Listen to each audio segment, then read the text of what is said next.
नमस्कार दोस्तों, विकास study circle के यूट्यूब चैनल पर आप सभी का स्वागत है। दोस्तों, आज 18 जनवरी 2023 से संबंधित जो महत्वपूर्ण करंट अफेयर है उस पर हम लोग चर्चा करेंगे।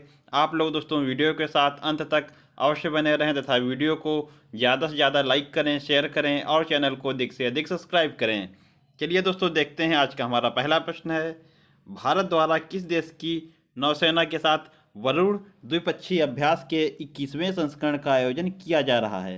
तो दोस्तों, जो वरुण युद्ध अभ्यास होता है यह नौसेना का युद्ध अभ्यास है और भारत व फ्रांस के मध्य आयोजित किया जाता है। तो दोस्तों ध्यान रखें आप लोग, जो वरुण युद्ध अभ्यास है वह नौसेना का युद्ध अभ्यास है और भारत तथा फ्रांस के मध्य आयोजित किया जाता है। इस बार दोस्तों 2023 में इसका 21वां संस्करण आयोजित किया जा रहा है।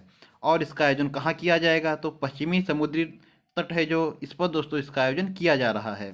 भारत की ओर से दोस्तों आईएनएस चेन्नई ने इसमें भाग लिया है। तो दोस्तों ध्यान रखें, आयोजन कहाँ हो रहा है? तो पश्चिमी समुद्री तट पर, और भारत की ओर से आईएनएस चेन्नई जो है इसने भाग लिया है। दोस्तों, जो वरुण युद्ध अभ्यास है यह भारत और फ्रांस के मध्य नौसेना का युद्ध अभ्यास है। बात की जाए दोस्तों शक्ति, तो दोस्तों शक्ति जो युद्ध अभ्यास है यह भारत और फ्रांस के मध्य थल सेना का युद्ध अभ्यास है। ध्यान रखिएगा दोस्तों। उसके अलावा जो वायुसेना का युद्ध अभ्यास है उसका नाम है गरुड़। तो दोस्तों ध्यान रखिएगा, जो भारत और फ्रांस के मध्य युद्ध अभ्यास होते हैं उसमें वरुण युद्ध अभ्यास होता है जो वह नौसेना का युद्ध अभ्यास है, और जो शक्ति युद्ध अभ्यास है वह थल सेना का युद्ध अभ्यास है, और गरुड़ युद्ध अभ्यास जो है यह वायुसेना का युद्ध अभ्यास है। आगे देखिएगा दोस्तों, अगला प्रश्न है, मूल संविधान में कितने मौलिक कर्तव्य थे? तो दोस्तों मूल संविधान में जो मौलिक कर्तव्य थे वह एक भी नहीं थे। तो दोस्तों ध्यान रखिएगा, अगर आपसे प्रश्न बन जाए कि मूल संविधान में कितने मौलिक कर्तव्य थे तो एक भी नहीं। दोस्तों जो मूल ये दोस्तों हमारे मौलिक कर्तव्य हैं यह सोवियत संघ रूस से लिए गए, और दोस्तों जो मौलिक कर्तव्य हैं वह 42वें संविधान संशोधन द्वारा 10 मौलिक कर्तव्य जोड़े गए थे, और जो 11वां मौलिक कर्तव्य है वह 86वें संविधान संशोधन 2002 के द्वारा जोड़ा गया। दोस्तों आपको पता होगा जो मौलिक कर्तव्य हैं वह 11 हैं, जिसमें से दोस्तों 10 जो मौलिक कर्तव्य थे वह 42वें संविधान संशोधन, जो दोस्तों 42वां संविधान संशोधन है आपको पता होगा कब हुआ? 1976 को। तो 42वें संविधान संशोधन 1976 के तहत 10 दोस्तों मौलिक कर्तव्य जोड़े गए थे, और जो 11वां मौलिक कर्तव्य है वह 86वें संविधान संशोधन 2002 के द्वारा जोड़ा गया। और 11वां जो मौलिक कर्तव्य है वह दोस्तों शिक्षा का अधिकार से संबंधित है। शिक्षा का अधिकार दोस्तों जो 6 से 14 वर्ष आयु के बच्चे हैं उन्हें दोस्तों निःशुल्क जो शिक्षा है वह प्रदान की जाएगी। आगे दोस्तों देखिएगा, अगर पूछा जाए आपसे कि मौलिक कर्तव्य से संबंधित जो समिति कौन सी है, तो सरदार स्वर्ण सिंह समिति दोस्तों मौलिक कर्तव्य से संबंधित समिति है। अनुच्छेद कौन सा है? तो अनुच्छेद 51A है और भाग 4A है। तो दोस्तों ध्यान रखिएगा, काफ़ी इंपॉर्टेंट प्रश्न है, आपसे इससे प्रश्न बनने की प्रबल संभावना है कि मूल संविधान में मौलिक कर्तव्य कितने थे? तो एक भी नहीं थे। मौलिक कर्तव्य कहाँ से लिए गए? तो सोवियत संघ रूस से। और 42वें संविधान संशोधन 1976 के द्वारा 10 मौलिक कर्तव्य जोड़े गए। 11वां जो मौलिक कर्तव्य है वह 86वें संविधान संशोधन 2002 के द्वारा जोड़ा गया। और दोस्तों जो मौलिक कर्तव्य से संबंधित समिति कौन सी है? तो सरदार स्वर्ण सिंह समिति, अनुच्छेद 51A और भाग 4A। आगे देखिएगा दोस्तों, अगला प्रश्न है, हाल ही में जारी आंकड़ों के अनुसार किस देश की आबादी वर्ष 1961 के बाद पहली बार बड़ी गिरावट दर्ज की गई है? तो दोस्तों जो चीन है इसकी आबादी में वर्ष 1961 के बाद सबसे बड़ी गिरावट जो है वह दर्ज की गई है। दोस्तों 2022 में चीन में जो जन्म दर है वह 6.77 प्रति हज़ार है, और जो मृत्यु दर है यह दोस्तों 7.37 प्रति हज़ार है। तो दोस्तों ध्यान रखिएगा, मृत्यु दर अधिक है और जन्म दर जो है वह कम है, इसीलिए दोस्तों जो चीन की आबादी है उसमें काफ़ी गिरावट दर्ज की गई है। दोस्तों जन्म दर आपको पता होगा कि जो चीन है उसने वन चाइल्ड की पॉलिसी लगाई थी, वन चाइल्ड की दोस्तों पॉलिसी जो लगाई थी चीन ने, उसी के तहत दोस्तों जन्म दर जो है उसमें कमी आई और मृत्यु दर में दोस्तों वृद्धि क्यों हुई? तो दोस्तों आपको पता होगा जो कोरोना वायरस है इसके तहत दोस्तों जो मृत्यु दर है उसमें वृद्धि हुई है। तो दोस्तों ध्यान रखिएगा, चीन में 1961 के बाद सबसे बड़ी गिरावट दर्ज की गई है। आगे देखिएगा, अगला प्रश्न है, विश्व स्वास्थ्य संगठन WHO जो है, विश्व स्वास्थ्य संगठन WHO द्वारा कहाँ इबोला वायरस के समाप्ति की घोषणा की गई? तो दोस्तों जो युगांडा देश है इसमें WHO के द्वारा इबोला वायरस के समाप्ति की घोषणा की गई है। विश्व स्वास्थ्य संगठन दोस्तों WHO जो है, इसका मुख्यालय कहाँ है? तो जिनेवा में, जिनेवा स्विट्जरलैंड में इसका दोस्तों मुख्यालय है। और स्थापना कब हुई थी? तो दोस्तों 7 अप्रैल 1948 को इसकी दोस्तों स्थापना की गई थी। वर्तमान में अध्यक्ष कौन है? तो डॉक्टर टेड्रोस दोस्तों, टेड्रोस एघानाम घेब्रेयेसस जो हैं दोस्तों, वह वर्तमान में इसके दोस्तों अध्यक्ष हैं। तो ध्यान रखिएगा, WHO द्वारा कहाँ इबोला वायरस के समाप्ति की घोषणा की गई? तो युगांडा में। इबोला की बात की जाए दोस्तों, यह रक्तस्रावी बुखार है। इसमें दोस्तों शरीर के प्रत्येक अंग से रक्त जो है, रक्त का स्राव होने लगता है। और जो इबोला दोस्तों वायरस है, इसका नाम इबोला कहाँ से रखा गया? तो जो इबोला नदी है, इसी नदी के नाम पर दोस्तों इसका नाम इबोला रखा गया है। इबोला नदी दोस्तों कांगो गणराज्य में है। और यहीं पर दोस्तों इबोला का सबसे पहले, इबोला वायरस जो है इसका सबसे पहले दोस्तों केस जो है यहीं प्राप्त हुआ था। दोस्तों बात की जाए भारत को पोलियो और चेचक, दोस्तों चेचक और पोलियो मुक्त जो है भारत घोषित हो चुका है। ध्यान रखिएगा, आपसे पूछा जा सकता है कि भारत को किन रोगों से मुक्त हो चुका है? तो दोस्तों पोलियो और चेचक या दोस्तों स्मॉल पॉक्स जो है, भारत इन रोगों से रोग मुक्त हो चुका है। दोस्तों चेचक की बात की जाए तो चेचक का दोस्तों टीका किसने खोजा था? आपको पता होगा, जो एडवर्ड जेनर हैं, इन्होंने दोस्तों चेचक या स्मॉल पॉक्स का टीका खोजा था। और दोस्तों जो ये चेचक का टीका है, विश्व में सबसे पहले दोस्तों, विश्व में सबसे पहले इसी का टीका खोजा गया था। ध्यान रखिएगा दोस्तों, विश्व में सबसे पहला टीका किसका खोजा गया था? तो चेचक का या स्मॉल पॉक्स का। और किसने खोजा था? तो एडवर्ड जेनर ने। इसीलिए दोस्तों जो एडवर्ड जेनर हैं, इन्हें जो पहला पहला दोस्तों जो चिकित्सा का नोबेल पुरस्कार है वह दिया गया था। चिकित्सा का दोस्तों नोबेल जो है वह एडवर्ड जेनर को चेचक के टीके के खोज के कारण दिया गया था। यह भी दोस्तों ध्यान रखें, काफ़ी इंपॉर्टेंट फैक्ट है कि एडवर्ड जेनर को चिकित्सा का पहला नोबेल पुरस्कार दिया गया था। आगे देखिएगा दोस्तों, अगला प्रश्न है, किसके द्वारा वर्ष 2025 तक मौसम के सटीक पूर्वानुमानों के लिए पूरे देश में डॉपलर वेदर रडार नेटवर्क स्थापित करने की घोषणा की गई है? तो दोस्तों पृथ्वी विज्ञान मंत्रालय जो है, इसी के द्वारा वर्ष 2025 तक मौसम के सटीक पूर्वानुमानों के लिए पूरे देश में डॉपलर वेदर रडार नेटवर्क स्थापित करने की घोषणा की गई है। दोस्तों जो पृथ्वी विज्ञान मंत्रालय के तहत जो मौसम विभाग है, उसकी स्थापना की गई थी 1875 ईस्वी में। ध्यान रखिएगा, जो मौसम विभाग है इसकी स्थापना हुई 1875 ईस्वी में।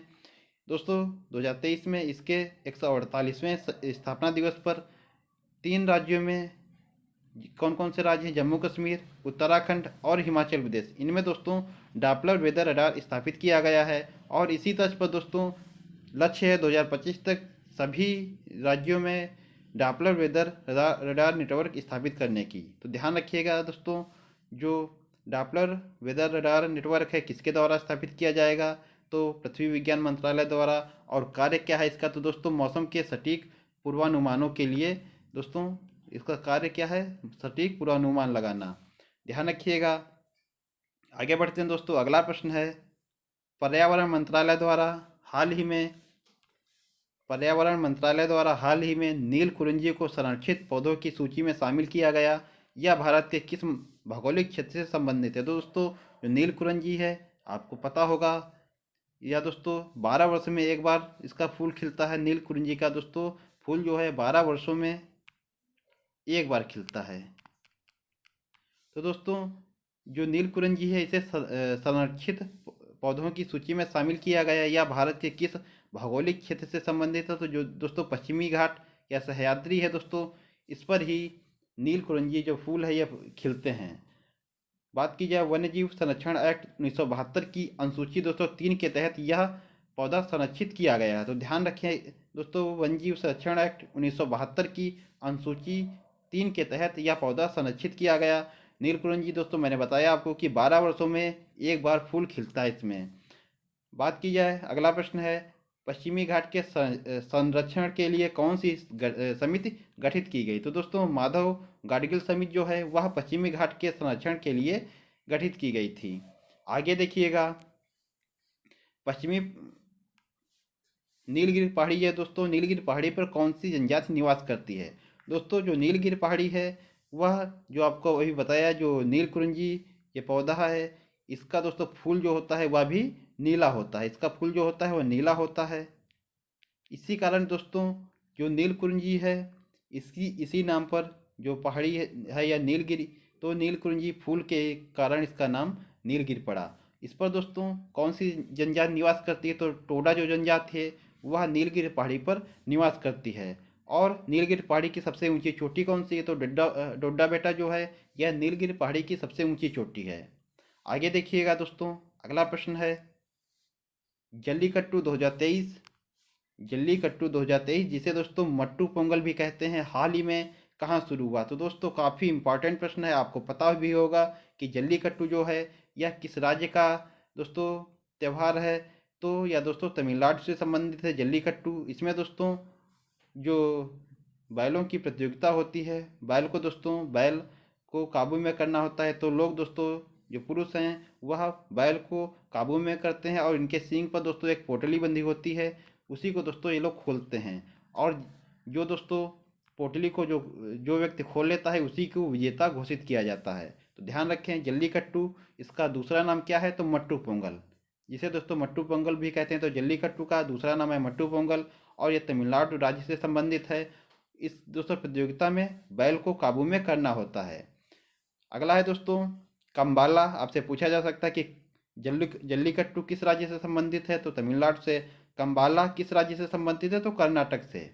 और दोस्तों जो कंबाला है इसमें कीचड़ युक्त पानी में भैंसों की दौड़ होती है। ध्यान रखिएगा दोस्तों, कंबाला में जो है भैंसों की दौड़ होती है और जो जल्लीकट्टू है इसमें बैल को जो काबू में करना होता है।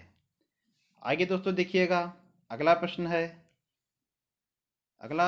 है दोस्तों, भारत की पहली शास्त्रीय भाषा कौन सी है? तो तमिल भाषा जो है यह भारत की पहली शास्त्रीय भाषा है और कब घोषित की गई? तो सन 2004 में।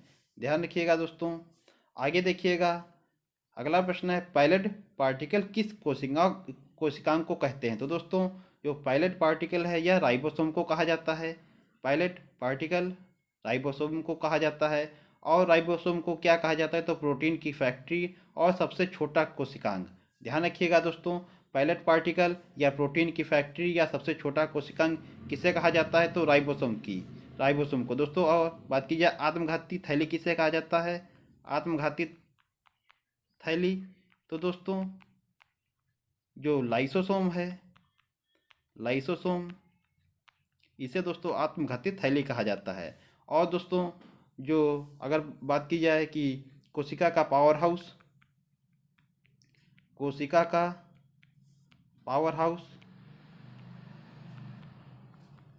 किसे कहा जाता है? तो दोस्तों माइटोकॉन्ड्रिया जो है, इसे दोस्तों कोशिका का पावर हाउस कहा जाता है। आगे देखिएगा दोस्तों, अगला प्रश्न है, पहला ज्ञानपीठ पुरस्कार किसे दिया गया? तो दोस्तों पहला जो ज्ञानपीठ पुरस्कार है यह दिया गया जी शंकर कुरूप को। ध्यान रखिएगा दोस्तों, पहला ज्ञानपीठ पुरस्कार किसे दिया गया? जी शंकर कुरूप को। बात की जाए दोस्तों, पहला दादा साहब फाल्के पुरस्कार किसे दिया गया? तो देविका रानी को। पहला दादा साहब फाल्के पुरस्कार किसे दिया गया? तो देविका रानी को। हाल ही में दोस्तों जो 52वां दादा साहब फाल्के पुरस्कार है यह किसे दिया गया? तो दोस्तों जो आशा पारेख हैं, आपको पता होगा आशा पारेख, इन्हें दोस्तों हाल ही में 52वां दादा साहब फाल्के पुरस्कार दिया गया है। बात की जाए दोस्तों पहला सरस्वती सम्मान किसे दिया गया? तो दोस्तों हरिवंश राय बच्चन जो हैं इन्हें पहला सरस्वती सम्मान दिया गया। और दोस्तों अगर हाल ही में 2022 में किसे दिया गया? तो दोस्तों जो रामदरस मिश्र जी हैं, इन्हें दोस्तों 2022 में सरस्वती सम्मान दिया गया था। दोस्तों बात की जाए पहला व्यास सम्मान किसे दिया गया? तो रामविलास शर्मा जी जो हैं इन्हें पहला व्यास सम्मान दिया गया था। तो दोस्तों ध्यान रखें। और इस बार दोस्तों किसे दिया गया है व्यास सम्मान, तो जो असगर वजाहत हैं, असगर वजाहत, इन्हें दोस्तों इस बार व्यास सम्मान दिया गया। ध्यान रखिएगा, पहला दादा साहब फाल्के पुरस्कार किसे दिया गया, देविका रानी को। पहला सरस्वती सम्मान किसे दिया गया, तो हरिवंश राय बच्चन को। पहला व्यास सम्मान किसे दिया गया, तो रामविलास शर्मा को। और पहला ज्ञानपीठ पुरस्कार किसे दिया गया, तो जी शंकर कुरुप को। आगे देखिएगा दोस्तों, अगला प्रश्न है, प्रधानमंत्री द्वारा 18 जनवरी 2023 को उत्तर प्रदेश के किस जिले में सांसद खेल महाकुंभ 2022-23 के दूसरे चरण का उद्घाटन किया गया। तो दोस्तों जो सांसद खेल महाकुंभ 2022-23 है, इसके दोस्तों दूसरे चरण का उद्घाटन जो है बस्ती उत्तर प्रदेश से किया गया है। और कब से प्रारंभ हुआ, तो 18 जनवरी 2023 से। ध्यान रखिएगा, इसके दोस्तों जो सांसद खेल महाकुंभ है, इसके पहले चरण की बात की जाए तो शुरू हुआ था दिसंबर 2022 में। आगे देखिएगा दोस्तों, अगला प्रश्न है, पहला अमृत सरोवर कहाँ स्थापित किया गया। तो दोस्तों आपको पता होगा पहला अमृत सरोवर कहाँ स्थापित किया गया, तो रामपुर उत्तर प्रदेश में दोस्तों पहला अमृत सरोवर स्थापित किया गया है। बात की जाए स्कूल चलो अभियान कहाँ से शुरू हुआ, तो श्रावस्ती उत्तर प्रदेश से दोस्तों स्कूल चलो अभियान प्रारंभ हुआ है। ब्रह्मोस विनिर्माण केंद्र कहाँ स्थित है, तो लखनऊ में दोस्तों। और भारत की पहली पैरा बैडमिंटन अकादमी कहाँ स्थापित की गई, तो वो भी दोस्तों लखनऊ में की गई है। ध्यान रखिएगा, काफ़ी इंपॉर्टेंट प्रश्न है दोस्तों। फर्स्ट, अमृत सरोवर कहाँ स्थापित किया गया, रामपुर उत्तर प्रदेश में। स्कूल चलो अभियान कहाँ से शुरू हुआ, तो श्रावस्ती उत्तर प्रदेश से। ब्रह्मोस विनिर्माण केंद्र कहाँ स्थित है, लखनऊ में। और भारत की पहली पैरा बैडमिंटन अकादमी कहाँ स्थापित की गई, तो वह भी दोस्तों लखनऊ में ही स्थापित की गई है। आगे देखिएगा दोस्तों, अगला प्रश्न है, इरफान खान ए लाइफ इन मूवीज नामक पुस्तक के लेखक कौन है। तो दोस्तों Irfan Khan a life in movies नामक पुस्तक के लेखिका हैं शुभ्रा गुप्ता। दोस्तों ध्यान रखिएगा, इरफान खान दोस्तों बॉलीवुड के दोस्तों एक्टर थे, इनका हाल ही में निधन हो गया है। तो दोस्तों ध्यान रखिएगा, Irfan Khan a life in movies नामक पुस्तक के लेखक कौन है, तो शुभ्रा गुप्ता। आगे दोस्तों देखिएगा, जादूनामा किसकी पुस्तक है, तो जावेद अख्तर जो हैं इनकी पुस्तक है जादूनामा। अगला प्रश्न है दोस्तों, हाल ही में फिल्म RRR को किस श्रेणी में क्रिटिक्स चॉइस अवार्ड 2023 से सम्मानित किया गया। तो दोस्तों फिल्म RRR है, इसको दोस्तों बेस्ट फॉरेन लैंग्वेज फिल्म और बेस्ट सॉन्ग के लिए जो है क्रिटिक्स चॉइस अवार्ड 2023 से सम्मानित किया गया। दोस्तों जो बेस्ट सॉन्ग, इसका आपको पता होगा, जो सॉन्ग नामित किया गया था नाटू नाटू सॉन्ग, जो है नाटू नाटू सॉन्ग, इसी को दोस्तों बेस्ट सॉन्ग के लिए दोस्तों चुना गया था। गोल्डन ग्लोब अवार्ड इसी को दिया गया है नाटू नाटू सॉन्ग को। और बेस्ट फॉरेन लैंग्वेज फिल्म के लिए दोस्तों क्रिटिक्स चॉइस अवार्ड के लिए सम्मानित की गई। ध्यान रखिएगा, ये थे दोस्तों आज के हमारे करंट अफेयर से संबंधित कुछ महत्वपूर्ण प्रश्न। आशा करता हूँ आप लोगों को वीडियो पसंद आया होगा। दोस्तों वीडियो पसंद आया हो तो वीडियो को लाइक करें, शेयर करें और चैनल को अधिक से अधिक सब्सक्राइब करें। दोस्तों आज के हमारे प्रश्न काफ़ी इंपॉर्टेंट थे। दोस्तों आपकी जो परीक्षाएं चल रही हैं, SSC GD या अदर परीक्षाएं जो चल रही हैं, उनसे दोस्तों उनमें जो प्रश्न पूछे जा रहे हैं उसी के आधार पर दोस्तों हमारी इस समय क्लास चलाई जा रही है। तो आप लोग दोस्तों बहुत अच्छे तरीके से क्लास को करें। मिलते हैं दोस्तों अपने अगले वीडियो में, तब तक के लिए आप लोगों को बहुत बहुत धन्यवाद। जय हिंद दोस्तों।